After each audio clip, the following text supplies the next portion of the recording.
Hello all, good morning. యాక్చువల్గా సాఫ్ట్వేర్లో వచ్చేసరికి జరుగుతున్న మిస్టేక్స్ ఏంటి అంటే మనమే చేసుకుంటున్నాం అన్న మిస్టేక్స్ అన్నీ కూడా. ఏంటి అంటే ఫస్ట్ ఆఫ్ ఆల్ మీ కెరీర్ మీ చేతిలో ఉండాలి.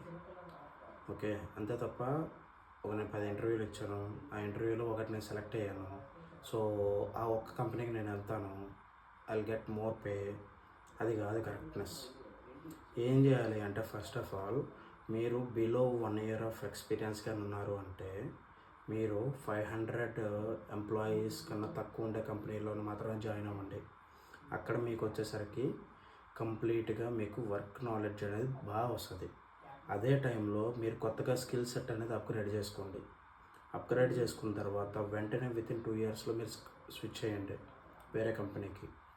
వేరే కంపెనీ స్విచ్ అయిన తర్వాత ఆ కంపెనీ అనేది ఎట్లా చూస్ చేసుకోవాలంటే 1000 to 2000 ఆర్ 5000 మెంబర్స్ ఉన్న కంపెనీ తీసుకోండి. ఆ కంపెనీలో మీకు ప్రాసెస్ వస్తుంది, తర్వాత వర్క్ నాలెడ్జ్ అనేది గెయిన్ అవుతుంది, నెక్స్ట్ క్లయింట్ ఫేసింగ్ అనేది చాలా బాగుంటుంది అక్కడ. సో అది అయిపోయిన తర్వాత వితిన్ 3 or 4 ఇయర్స్ తర్వాత వచ్చేసరికి మీరు పెద్ద కంపెనీస్కి టార్గెట్ చేయండి.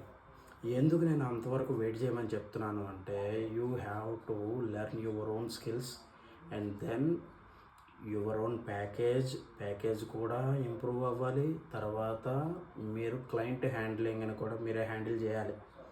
ఓకే, సో ఈ విధంగా ఈ 3 లెవెల్స్లో కూడా మీరు బ్రషప్ అయిపోతే ఆ తర్వాత మీరు ఎంఎన్సీస్కి రండి.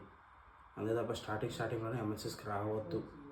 ఎందుకు అంటే ఎంఎన్సీస్లో మీకు వచ్చేసరికి వర్క్ కొంచెం తక్కువ ఉంటుంది, ప్రాసెస్ ఎక్కువ ఉంటుంది, తర్వాత క్లయింట్ ఫేసింగ్ ఎక్కువ ఉంటుంది, క్లయింట్ ఎస్కలేషన్స్ ఎక్కువ ఉంటాయి. సో వాటిని మీరు హ్యాండిల్ చేయాలి అంటే ఫస్ట్ ఆఫ్ ఆల్ మీరు ఈ లెవెల్ వైజ్ వెళ్ళండి.